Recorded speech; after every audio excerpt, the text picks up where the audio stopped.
নমস্কার, কলাপাতার আরও একটি ভিডিওতে আপনাদের সকলকে স্বাগত জানাই। আজকে আমি আপনাদের সঙ্গে শেয়ার করতে চলেছি মিষ্টির দোকানে কচুরির সঙ্গে যে আলুর তরকারি দেয় তা কিভাবে সহজেই বাড়িতে বানিয়ে নেওয়া যায়। তাহলে চলুন আর দেরি না করে দেখে নিন আজকের রেসিপি।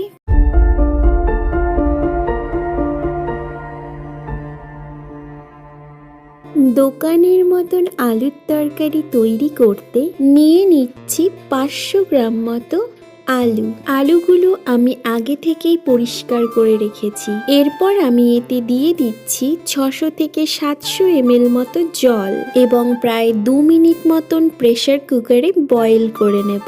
আলুগুলো ভালোভাবে বয়েল হয়ে যাওয়ার পর একটি আলাদা পাত্রে তুলে নেব এবং হাতের সাহায্যে হালকা করে ম্যাশ করে নেব।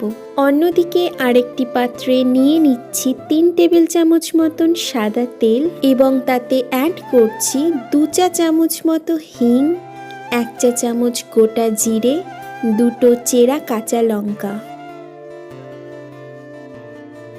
হালকা করে একটু ফ্রাই করে নেবার পর দিয়ে দিচ্ছি 1.5 চা চামচ মতন হলুদ গুঁড়ো, 1 চা চামচ কাশ্মীরি চিলি পাউডার।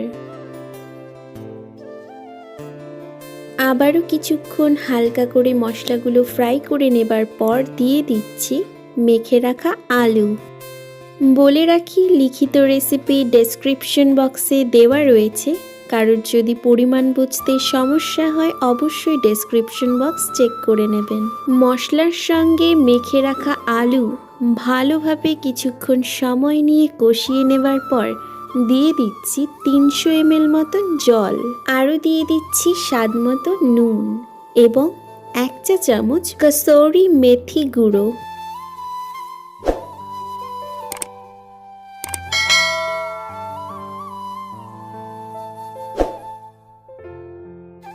প্রায় 2 মিনিট মতন মিডিয়াম আঁচে রান্না করে নিতে হবে।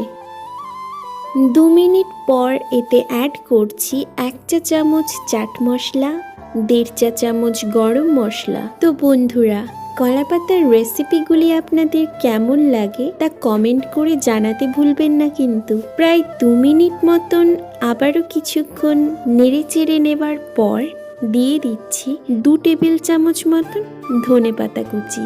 তাহলে দেখলেন তো কত সহজে বাড়িতেই তৈরি করে নেওয়া গেল দোকানের মতো আলুর তরকারি।